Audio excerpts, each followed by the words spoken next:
Tout a commencé il y a environ 5 ou 6 ans. Mes parents, mes sœurs et moi venions d'emménager dans une maison en location. On y a vécu pendant 1 an et demi. Pour décrire un peu cette maison, il y avait un garage et derrière ce garage se trouvait une buanderie, une chambre et une petite cour.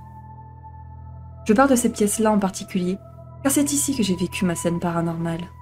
À chaque fois que je m'y rendais, j'avais des frissons sur tout le corps, comme si celui-ci réagissait à une présence. Je n'étais jamais bien quand je me rendais dans ces pièces.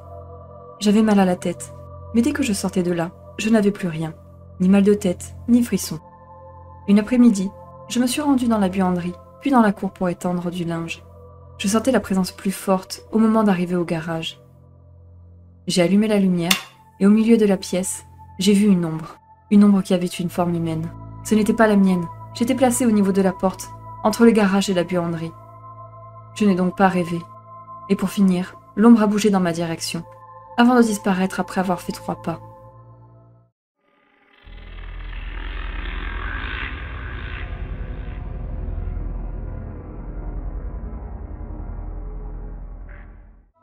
Ma femme avait fait 2 fausses couches, et elle est par la suite de nouveau tombée enceinte. Un soir, j'ai rêvé de mon grand-père, qui a été récemment décédé, mais de manière extra-lucide, je contrôlais ma parole dans le rêve. Pour mon grand-père, vu que je suis le seul petit-fils, c'était important pour lui que j'ai moi-même un petit garçon.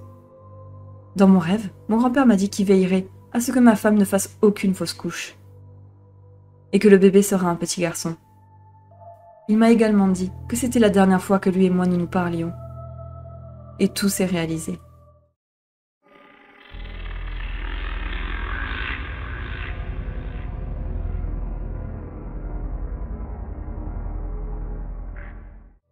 Il m'est arrivé quelque chose d'étrange, il y a à peu près 1 an de ça. Je m'appelle Thomas, j'ai 17 ans et je souhaite rentrer dans la gendarmerie.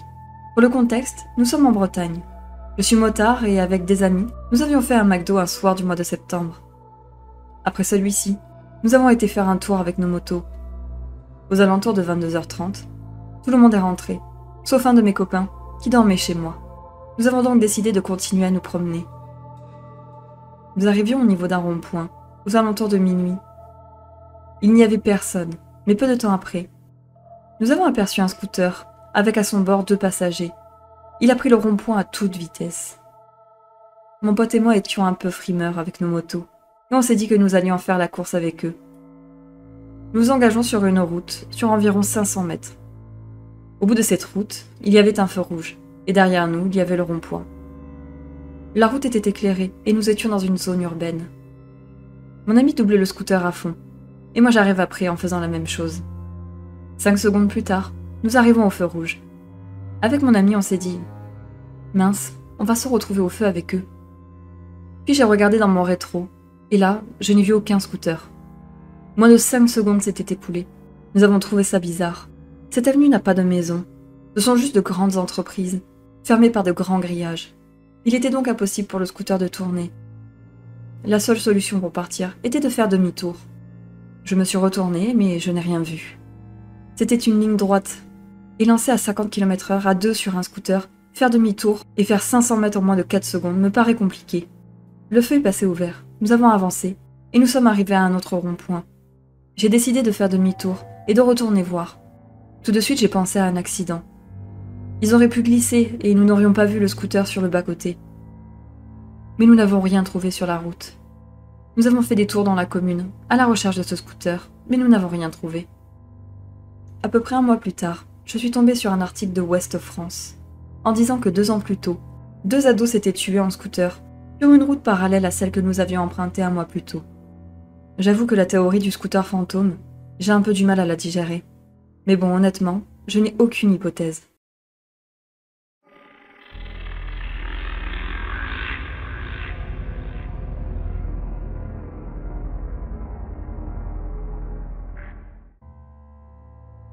C'était lors de mes 5 ou 6 ans.